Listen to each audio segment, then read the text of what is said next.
안녕하세요. 저는 67살 박은정입니다. 평생 평범하게 살아온 할머니가 6살 손녀의 잠꼬대 한마디로 가족 전체를 구해낸 이야기를 들려드리려고 합니다. 지금부터 말씀드릴 이야기는 제가 직접 겪은 일로 한 번의 용기가 얼마나 많은 것을 바꿀 수 있는지 보여주는 실화입니다. 저는 이 작은 동네에서 태어나 평생을 살아왔습니다. 남편을 5년 전에 먼저 떠나보내고 이제는 2층짜리 작은 집에서 혼자 살고 있습니다. 외롭다고 생각할 법도 하지만 딸 정혜가 결혼해서 손녀 유나를 낳아준 덕분에 삶의 활력을 되찾았습니다. 매주 일요일이면 정혜 가족이 찾아와 함께 식사를 했습니다. 사위 도현은 항상 예의 바르고 다정했고 유나는 저에게 달려와 할머니 하며 안기곤 했습니다. 그런 평화로운 일상이 영원히 계속될 줄만 알았습니다. 그런데 누가 알았겠습니까? 6살 손녀의 작은 잠꼬대 한마디가 우리 가족 전체의 운명을 송두리째 바꿔놓을 줄은 말입니다. 그날도 여느 때와 다름없는 평범한 하루였습니다. 정혜가 학교 일로 급한 출장을 가게 되어 유나를 하루 봐달라고 부탁했을 때 저는 기뻐서 어쩔 줄 몰랐습니다. 엄마, 미안해요. 갑자기 교육청에서 회의가 있다고 해서. 정혜가 미안해하는 모습을 보며 저는 손사래를 쳤습니다. 뭔 소리야. 손녀랑 둘만의 시간을 보낼 수 있는 소중한 기회인걸. 유나는 작은 가방을 들고 저희 집에 왔고 평소처럼 제가 해주는 된장찌개를 맛있게 먹었습니다. 저녁을 먹으며 유나와 함께 옛날 사진을 보았습니다. 할머니, 이 사진 속 아가가 엄마예요? 그래, 엄마가 내 나이일 때야. 유나는 깔깔거리며 사진을 넘겨봤습니다. 밤이 되어 잠자리에 들 때까지도 모든 게 평화로웠습니다. 하지만 그것이 폭풍 전의 고요함이었다는 걸 그때는 몰랐습니다. 새벽 2시쯤이었을까요? 옆에서 자던 유나의 작은 속삭임이 제 잠을 깨웠습니다. 처음엔 그냥 꿈 이야기인 줄 알았습니다. 하지만 귀를 기울여 들어보니 심상치 않았습니다. 아빠, 제발 다시는 하지 마. 흐느끼듯 내뱉는 그 목소리에는 6살 아이가 가져서는 안 될 절망이 묻어 있었습니다. 그 순간 제 가슴 한편이 서늘해졌습니다. 딸 정혜는 동네 초등학교에서 15년째 미술을 가르치고 있는 선생님입니다. 어릴 때부터 그림 그리기를 좋아했던 정혜는 대학에서 서양화를 전공하고 졸업 후 곧바로 교직에 몸담았습니다.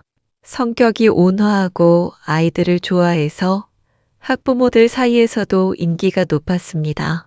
사위 도현은 8년 전 정혜와 결혼했습니다. 첫 만남은 정혜의 대학 동창 결혼식에서였다고 들었습니다. 당시 부동산 중개업을 시작한 지 얼마 안 됐던 도현은 성실하고 미래에 대한 계획이 뚜렷해 보였습니다. 말솜씨가 좋고 사교적이어서 첫인상이 참 괜찮았습니다. 결혼 초기에는 정말 알콩달콩 살았습니다.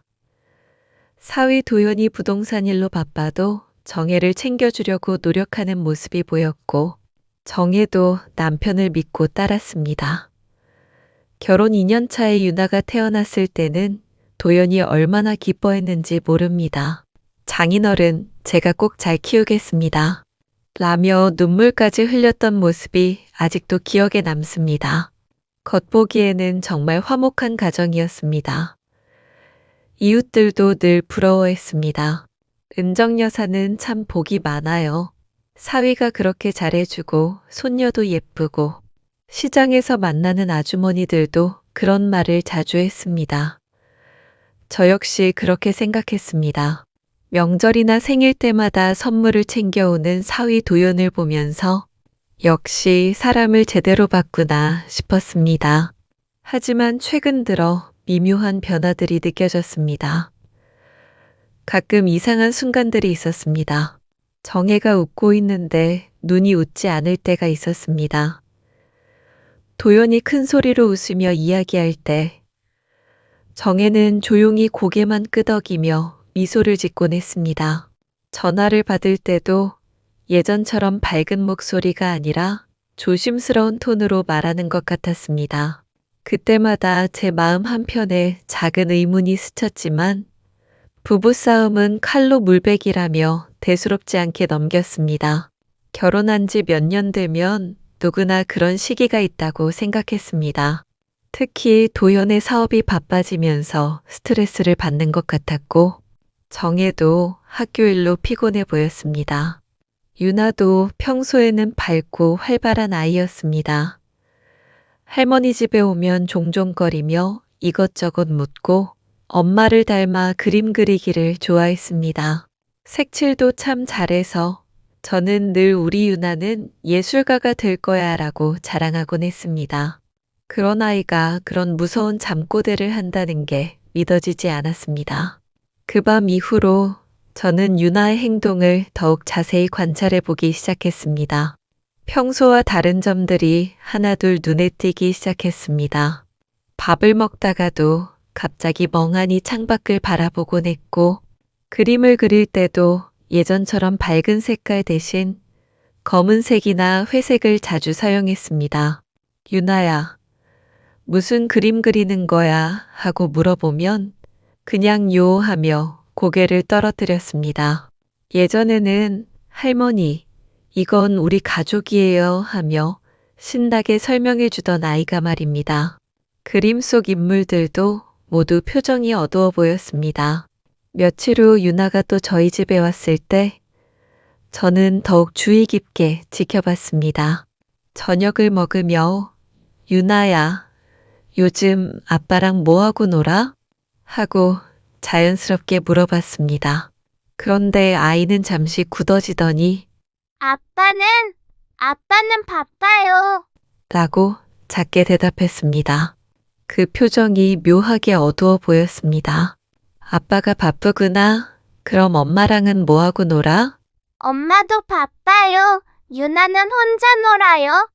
6살 아이의 입에서 나온 말치고는 너무 쓸쓸했습니다. 혼자서 뭐하고 노는데? 그냥 TV 봐요. 근데 할머니, 아빠가 가끔 무서워요. 그 말에 제 심장이 멎는 것 같았습니다. 무서우면 어떻게 무서운 거야? 하지만 유나는 고개를 저으며 아니에요. 아무것도 아니에요. 라고 했습니다. 뭔가 더 묻고 싶었지만 아이가 위축될까봐 그만뒀습니다. 그날 밤 잠자리에서 또 잠꼬대를 했습니다. 이번에는 더 구체적이었습니다. 비밀방. 아빠만 들어가.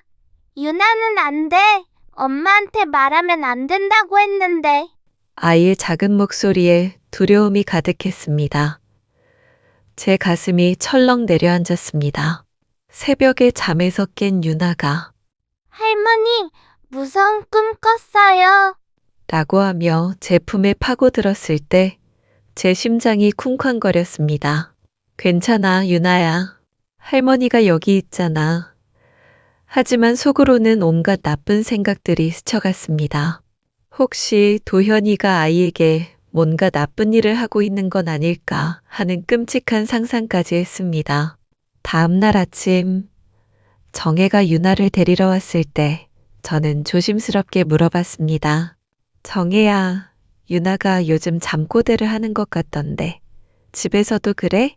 정혜는 잠시 당황하는 표정을 지었다가 그러게요. 요즘 좀 그래요. 아마 새학기 스트레스 때문인 것 같아요. 라며 대수롭지 않게 넘겼습니다. 하지만 그때 정혜의 얼굴에도 뭔가 억지로 짓는 미소가 보였습니다. 그리고 제가 혹시 집에서 무슨 일이라도 라고 말을 꺼내려 하자 정혜는 서둘러 엄마, 늦겠어요. 유나야, 빨리 가자라며 자리를 떴습니다. 그 모습이 마치 뭔가를 피하려는 것처럼 보였습니다. 그날 밤부터 잠이 오지 않았습니다. 유나의 잠꼬대가 계속 귓가에 맴돌았습니다. 비밀방이라니 6살 아이가 어떻게 그런 말을 할 수 있을까요? 그리고 엄마한테 말하면 안 된다는 것은 또 무슨 의미일까요? 혹시 정말로 뭔가 심각한 문제가 있는 건 아닐까 하는 생각이 머릿속을 떠나지 않았습니다. 다음 날, 저는 평소보다 일찍 일어나 동네 한 바퀴를 돌았습니다. 산책을 하며 머리를 정리하고 싶었습니다. 그런데 우연히 정혜네 집 앞을 지나게 되었는데, 이른 시간임에도 불구하고 집안에서 큰 소리가 들렸습니다. 바로 사위, 도현의 목소리였습니다. 내가 얼마나 힘든 줄 알아?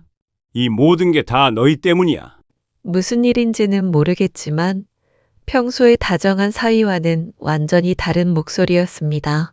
정혜의 목소리도 들렸는데 울고 있는 것 같았습니다. 저는 망설였습니다. 들어가서 뭔 일인지 물어봐야 할까? 아니면 그냥 지나쳐야 할까? 결국 초인종을 눌렀습니다. 잠시 후 문을 연 정혜의 얼굴은 빨갛게 부어 있었습니다. 엄마? 왜 이렇게 일찍? 산책하다가 지나는 길에 왔는데 무슨 일 있었니? 정혜는 아무것도 아니에요. 그냥 부부간에 작은 의견 차이가 있었을 뿐이에요 라고 했지만 억지 웃음이었습니다. 도현은 거실에서 TV를 보고 있었는데 저를 보자 평소처럼 어머니 안녕하세요 라고 인사했습니다. 하지만 뭔가 어색했습니다. 얼굴 표정이 굳어 있었고 목소리도 평소보다 차가웠습니다. 유나는 자기 방에 있었는데 문을 살짝 열고 저를 보더니 금세 문을 닫아버렸습니다. 며칠 후 저는 김치를 담갔습니다. 정혜가 김치를 좋아해서 매번 담글 때마다 나눠줬는데 이번에도 가져다 주기로 했습니다. 평소보다 일찍 가서 집안 분위기를 자세히 살펴보고 싶었습니다. 도착했을 때 도연은 일하러 나간 후였고 정혜는 학교에 있었습니다. 유나만 학원에서 돌아와 있었습니다. 할머니, 라며 유나가 반갑게 달려와 안겼는데 예전만큼 밝지가 않았습니다. 김치를 냉장고에 넣어주면서 집안을 둘러봤습니다. 거실은 깨끗하게 정리되어 있었고 유나의 장난감들도 가지런히 놓여 있었습니다. 겉보기에는 평범한 가정집이었습니다. 하지만 뭔가 어색한 느낌이 있었습니다. 가족 사진들이 예전보다 줄어든 것 같았고 도연이 항상 앉던 소파 옆 탁자 위에 약봉지들이 놓여 있었습니다. 유나의 방에 들어가서 더욱 이상한 점을 발견했습니다. 아이 침대 옆 벽에 작은 구멍이 뚫려 있었습니다. 페인트로 덧칠해서 잘 보이지 않았지만 자세히 보면 구멍이 뚫려 있었습니다. 그 구멍으로 다른 방이 보였습니다. 호기심에 그 방 쪽으로 가보니 거실 장식장 뒤쪽에 작은 문이 있었습니다. 처음엔 창고인 줄 알았는데 문에는 디지털 잠금 장치가 달려 있었습니다. 저게 유나가 말한 비밀방일까 하는 생각이 들었습니다. 정혜가 학교에서 돌아왔을 때 저는 조심스럽게 물어봤습니다. 정혜야, 저 방은 뭐에 쓰는 거야? 장식장 뒤쪽 방을 가리키며 말했습니다. 정혜는 잠시 당황하는 표정을 지었다가 그건 도연이가 일하는 공간이에요. 중요한 서류들이 있어서 잠가 놓는다고 해요. 라고 대답했습니다. 그런데 그때 정혜의 목소리가 조금 떨리는 것 같았습니다. 그리고 제가 열쇠는 있니? 혹시 청소할 때 라고 물어보자 아니에요. 도연이만 알고 있어요. 들어가면 안 된다고 했어요. 라며 서둘러 화제를 돌렸습니다. 뭔가 숨기는 게 있다는 직감이 들었습니다. 그날 저녁 딸 가족과 함께 저녁을 먹었습니다. 사위 도현이 돌아와서 함께 식사했는데 분위기가 어색했습니다. 예전에는 식사 시간이 가장 화목했는데 이날은 모두 조용히 밥만 먹었습니다. 유나도 평소보다 말이 없었습니다. 유나야, 학원은 재미있어? 제가 물어보자 유나가 고개를 끄덕였는데 도연이 갑자기 유나, 할머니한테 쓸데없는 소리 하지 마라. 라고 날카롭게 말했습니다. 저는 깜짝 놀랐습니다. 평소에 다정한 사위의 모습과는 너무 달랐기 때문입니다. 그때 정혜가 여보, 뭘 그렇게. 하며 말하려 하자 도연은 당신도 조용히 해. 애가 버릇 없어지고 있어. 라며 정혜를 제지했습니다. 그 순간 유나가 무서워하며 제 옆으로 바싹 붙었습니다. 분위기가 너무 이상해서 저는 일찍 집에 돌아왔습니다. 며칠 후 기회가 왔습니다. 사위가 부산으로 출장을 간다며 3일 정도 집을 비운다고 했습니다. 저는 정혜에게 유나 돌봄이 힘들 텐데 내가 가서 도와줄까라고 제안했고 정혜는 고마워하며 받아들였습니다. 드디어 그 비밀방을 확인해 볼 기회가 생긴 것입니다. 첫째 날은 정혜와 유나와 함께 시간을 보내며 평소보다 자세히 관찰해 봤습니다. 유나는 아빠가 없으니까 조금 더 편안해 보였지만 여전히 예전만큼 밝지는 않았습니다. 정혜도 남편이 없으니까 좀 더 편해 보였지만 가끔 불안한 표정을 짓곤 했습니다. 둘째 날 밤, 정혜와 유나가 잠든 후 조용히 일어났습니다. 손전등을 들고 그 잠금 장치 앞에 섰습니다. 심장이 두근거렸습니다. 혹시 경보기가 울리면 어떡하나 하는 걱정도 들었습니다. 여러 번호를 시도해봤지만 열리지 않았습니다. 사위의 생일, 딸 정혜의 생일, 결혼기념일 등을 넣어 시도해봤지만 모두 소용없었습니다.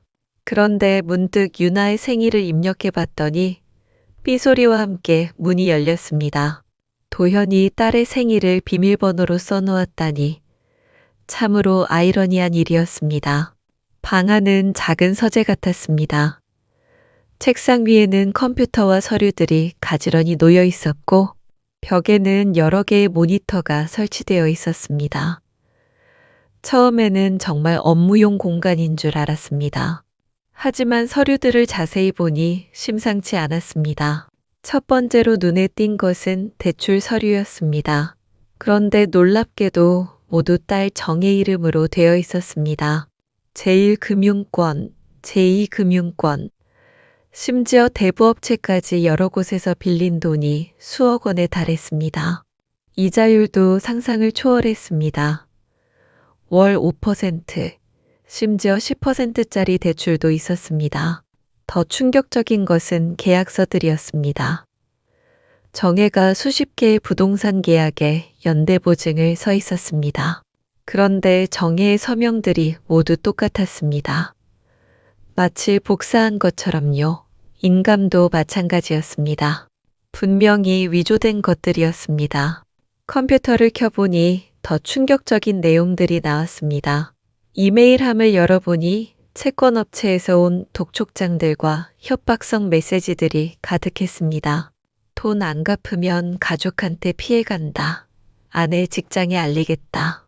딸한테까지 영향 미칠 것이라는 끔찍한 내용들이었습니다. 그뿐만 아니라 도연이 직접 작성한 것으로 보이는 메모들도 있었습니다. 정혜는 절대 모르게 할 것. 아이가 말할 수도 있으니 주의. 최대한 오래 버티기 같은 내용들이었습니다. 그제야 유나의 잠꼬대가 완전히 이해됐습니다. 아이가 이 모든 걸 알고 있었던 것입니다. 도현이 이 방에서 전화통화를 하거나 혼자 중얼거릴 때 벽에 작은 구멍을 통해 유나가 엿듣게 되었던 것입니다. 그리고 도현은 아이가 알고 있다는 걸 눈치채고 엄마한테 말하면 안 된다며 협박했던 것입니다. 더 찾아보니 도연의 휴대폰 녹음 파일들도 있었습니다. 채권업체 사람들과의 통화 내용이었는데 아내는 아무것도 몰라요. 제가 알아서 처리하겠습니다. 라는 말들이 녹음되어 있었습니다.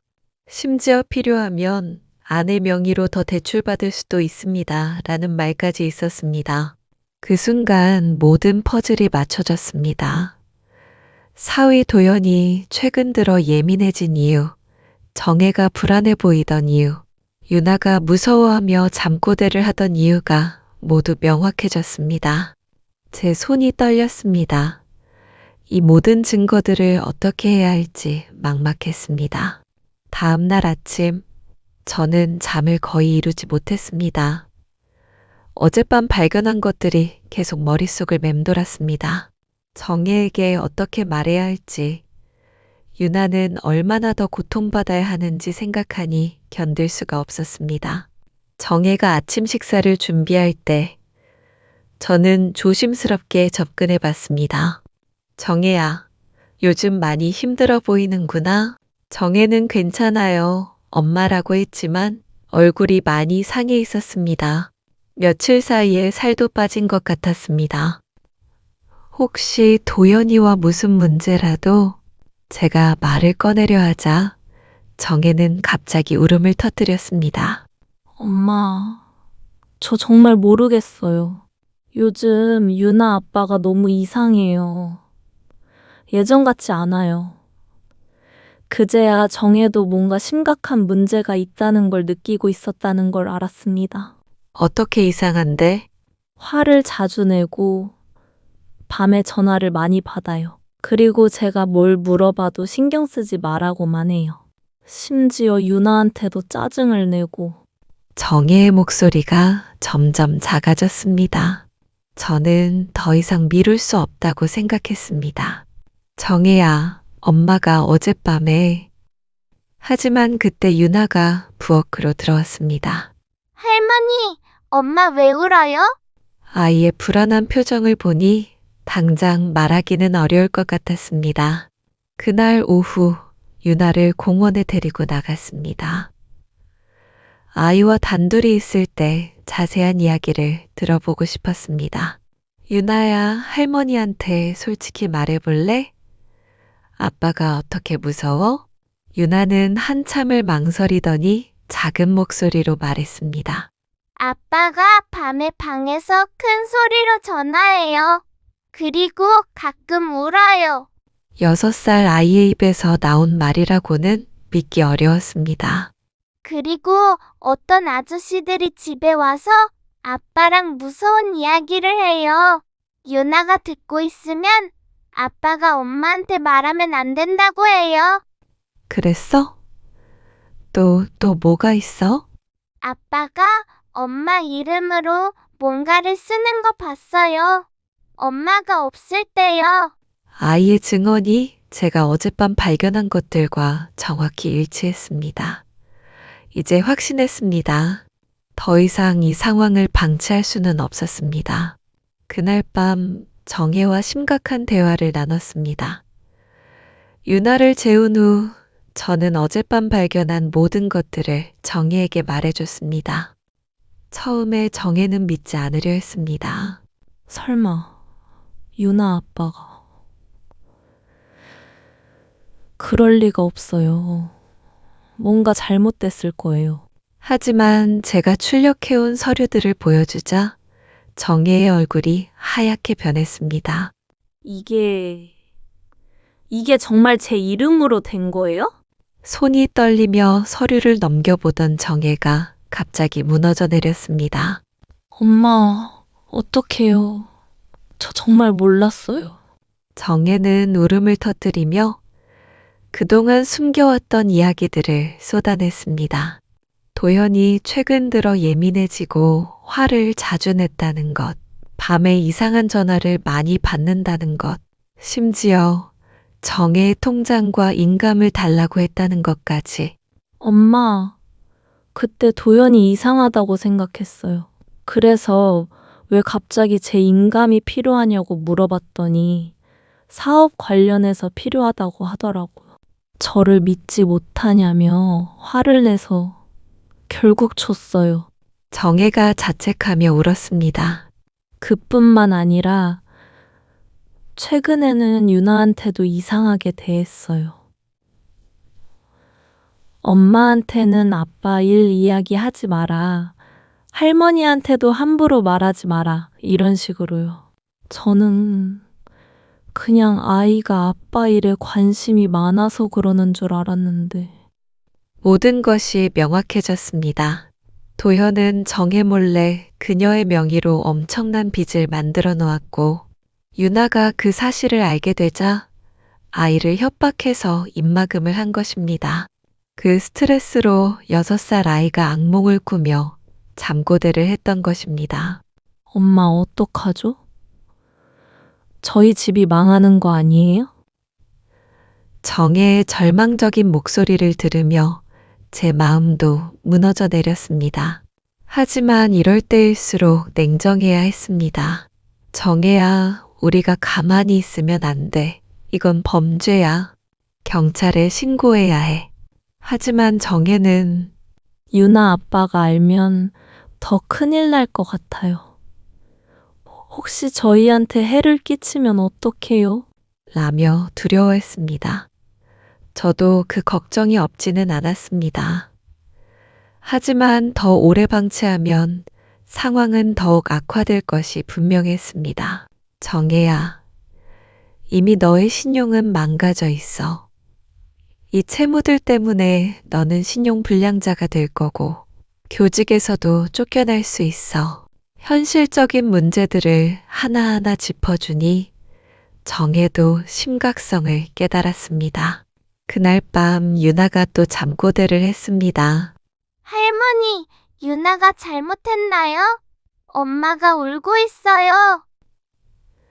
잠든 아이의 작은 목소리에 제 마음이 찢어졌습니다. 6살 아이가 어른들의 문제 때문에 이렇게 고통받고 있다는 게 견딜 수 없었습니다. 다음 날 새벽, 저는 결심했습니다.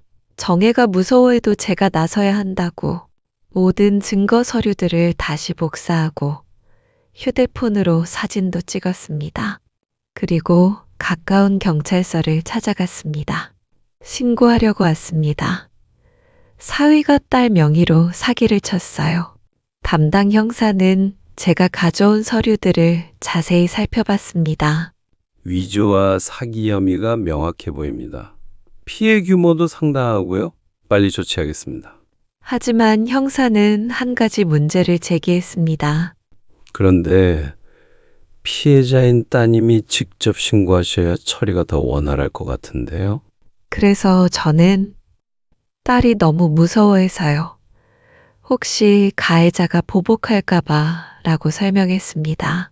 그럼 일단 내부 조사를 해보겠습니다. 그리고 따님께 연락드려서 정식 진술을 받아야겠네요. 형사는 며칠 내로 연락하겠다고 약속했습니다. 집에 돌아와서 정혜에게 모든 상황을 설명했습니다. 정혜는 처음에는 엄마, 왜 제 동의도 없이 라며 당황했지만 곧 이해한다고 했습니다. 사실 저도 이 상황이 계속되는 게 무서웠습니다. 그런데 그날 오후 도현이 갑자기 출장에서 돌아왔습니다. 원래는 하루 더 있기로 했는데 갑자기 일정이 바뀌었다고 했습니다. 뭔가 눈치를 챈 듯했습니다. 어머니, 왜 여태 안 가시고 이렇게 계시죠? 정혜야, 무슨 일 있었어? 도현의 목소리가 평소와 달랐습니다. 날카롭고 의심스러운 톤이었습니다. 정혜는 떨리는 목소리로 아무것도 없었어요. 라고 했지만 도현은 의심스러운 눈빛으로 우리를 바라봤습니다. 저녁 먹고 나서 도현이 그 비밀방에 들어가더니 곧 나와서 소리쳤습니다. 누가 내 방에 들어갔어? 서류들이 왜 이렇게 어지럽혀져 있는 거야? 저와 정혜는 아무 말 할 수 없었습니다. 도현의 얼굴이 점점 일그러졌습니다. 혹시 당신들이 도현이 무서운 표정으로 우리를 노려볼 때 갑자기 현관벨이 울렸습니다. 경찰이 온 것입니다. 도현의 얼굴이 순식간에 하얗게 변했습니다. 당신들이 신고한 거군요. 경찰입니다. 도현 씨 계십니까? 현관문 너머로 들려오는 목소리에 집안 분위기가 순식간에 얼어붙었습니다. 도현은 당황한 표정으로 저와 정혜를 번갈아 봤습니다. 이게 무슨 일이야? 왜 경찰이 와? 정혜가 떨리는 목소리로 여보, 일단 문부터 열어라고 했지만 도현은 잠깐만 뭔가 이상해라며 주저했습니다. 벨이 다시 울렸고 이번에는 더 강하게 눌렀습니다. 문 안 여시면 영장 가지고 다시 오겠습니다. 어쩔 수 없이 도연이 문을 열었습니다. 형사 2명이 들어왔습니다. 도현 씨 맞으시죠? 위조 및 사기 혐의로 조사 받으셔야겠습니다. 도현의 얼굴이 창백해졌습니다. 무슨 소리입니까? 저는 아무것도. 하지만 형사가 서류들을 꺼내 보여주자 도연은 말을 잇지 못했습니다. 부인 명의로 무허가 대출을 받고 인감을 위조해서 각종 계약에 서명한 정황이 포착됐습니다. 이때 유나가 자기 방에서 나와서 상황을 지켜봤습니다. 아이의 표정이 무서워 보였습니다. 저는 재빨리 유나를 제 품에 안았습니다. 괜찮아, 유나야. 할머니가 여기 있어. 도연은 마지막까지 발악했습니다. 이게 다 가족을 위해서였어. 사업이 어려워서 어쩔 수 없었다고. 하지만 증거는 명확했습니다. 형사들이 그 비밀방에서 나온 모든 서류들을 압수했습니다. 부인, 피해 진술서 작성하러 내일 경찰서에 나오셔야겠습니다. 형사가 정혜에게 말했습니다. 정혜는 고개를 끄덕이며 네, 알겠습니다 라고 대답했습니다. 도현이 수갑을 채워지며 연행될 때 유나에게 유나야, 아빠를 용서해줘. 아빠가 잘못했어. 라고 말했습니다. 하지만 유나는 제 품에서 고개를 돌리며 아빠를 보지 않았습니다. 그 모습이 너무 안쓰러웠습니다. 도연이 연행된 후 집안은 조용해졌지만 동시에 허전해졌습니다. 정혜는 한참을 울었습니다. 엄마, 저 혼자였으면 절대 못 헤쳐나왔을 거예요. 엄마가 아니었다면. 저는 딸을 꼭 안아주며 말했습니다. 정혜야, 가족이라는 게 이런 거야. 서로 지켜주는 거란다. 이제 시작이야. 우리 함께 다시 일어서자. 다음 날 경찰서에서 정혜의 진술을 받았습니다. 도연의 범죄 규모가 상상보다 훨씬 컸습니다. 그는 정혜 명의로 수억 원의 빚을 만들어 놓았고 심지어 집까지 담보로 잡힐 상황이었습니다. 하지만 다행히 정혜는 피해자로 인정받을 수 있었습니다. 모든 서명이 위조된 것이고 정혜가 전혀 모르는 상태에서 이뤄진 일이라는 게 증명됐기 때문입니다. 변호사도 충분히 무효화시킬 수 있다고 했습니다. 그 과정에서 도현의 다른 범죄들도 드러났습니다. 그는 여러 사람들을 속여 투자금을 받아 챙겼고 부동산 중개 과정에서도 부정행위를 했습니다. 피해자들이 줄줄이 나타났습니다. 몇 주 후 법정에서 도현의 모든 범죄 사실들이 공개됐습니다. 판사는 계획적이고 지속적인 범행으로 피해 규모가 크며 특히 가족을 이용한 점이 매우 악질적이라며 중형을 선고했습니다. 그 과정에서 가장 큰 변화는 유나에게서 나타났습니다. 아빠가 잡혀간 후 며칠 동안은 말을 잘하지 않았지만 점차 예전의 밝은 모습을 되찾기 시작했습니다. 무엇보다 더 이상 잠꼬대를 하지 않았습니다. 할머니, 이제 무서운 꿈 안 꿔도 돼요? 유나가 제게 물어봤을 때 저는 눈물이 났습니다. 그래, 유나야. 이제 정말 안전해. 할머니가 항상 지켜줄게. 경제적으로는 어려워졌지만 우리는 함께 이겨낼 수 있었습니다. 정혜는 교직을 유지할 수 있었고 저도 가진 것들을 팔아서 당장 필요한 생활비를 마련했습니다. 어려워도 마음만은 편해졌습니다. 6개월이 지났습니다. 많은 것이 바뀌었지만 우리 가족은 더욱 단단해졌습니다. 정혜는 이혼 절차를 진행했고 유나와 함께 제 집 근처로 이사했습니다. 작은 전셋집이지만 우리에게는 따뜻한 보금자리가 되었습니다. 유나는 완전히 다른 아이가 되었습니다. 예전보다 더 밝고 활발해졌습니다. 학교에서도 친구들과 잘 어울리고 그림 그리기에도 다시 관심을 보이기 시작했습니다. 그림 속 색깔들도 모두 밝고 화려해졌습니다. 할머니, 이거 우리 가족 그림이에요. 유나가 그린 그림을 보여주는데 거기에는 할머니, 엄마, 유나 3명이 손을 잡고 웃고 있었습니다. 아빠는 왜 없어? 제가 물어보자. 아빠는 다른 곳에 있어도 돼요.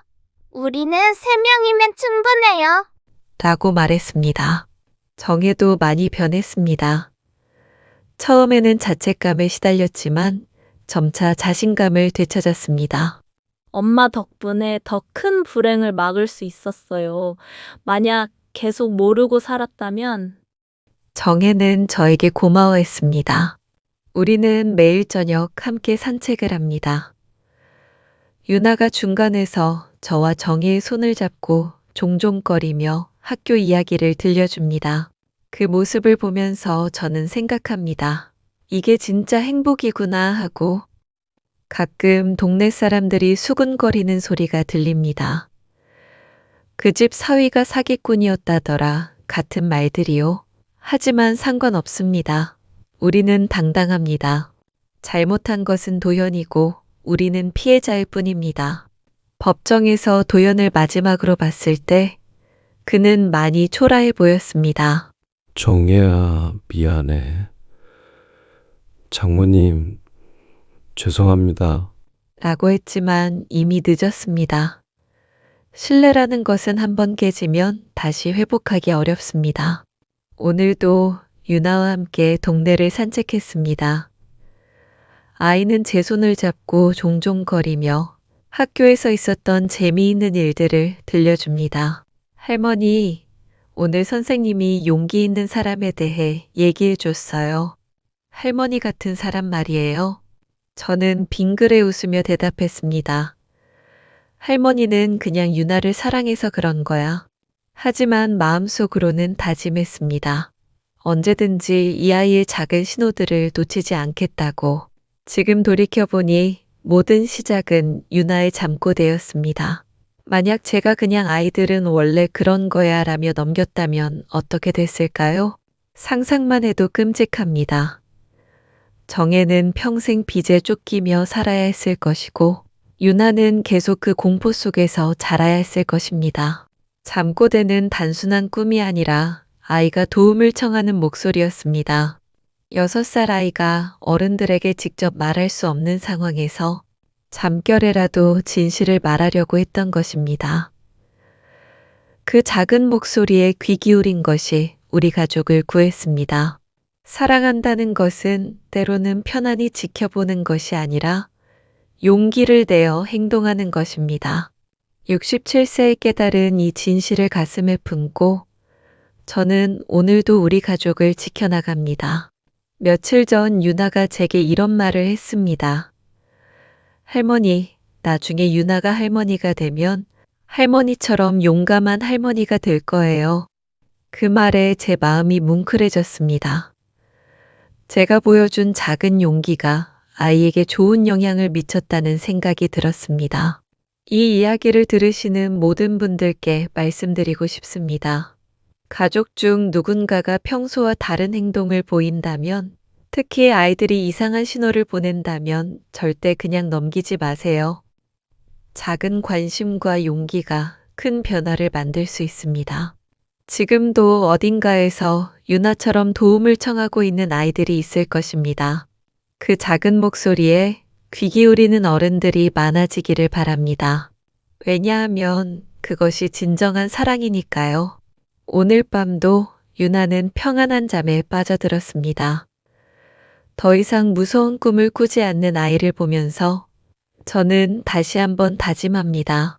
이 작은 천사가 평생 행복하게 살 수 있도록 할머니가 끝까지 지켜주겠다고 말입니다. 여러분도 오늘부터 주변 사람들의 작은 목소리에 더욱 관심을 가져보세요. 그 속에 숨겨진 진실이 있을지도 모르니까요. 혹시 이런 이야기가 여러분께 작은 울림이라도 되었다면 구독과 좋아요로 저에게 힘을 주세요. 여러분의 관심이 더 많은 가슴 따뜻한 이야기를 전해드릴 수 있는 원동력이 됩니다. 그리고 혹시 비슷한 경험이 있으시거나 주변에 도움이 필요한 분이 계시다면 댓글로 나눠주세요. 우리 모두가 서로의 작은 목소리에 귀 기울이는 따뜻한 세상을 만들어 갔으면 좋겠습니다. 다음 영상에서도 여러분의 마음을 울리는 진짜 이야기로 찾아뵙겠습니다. 감사합니다.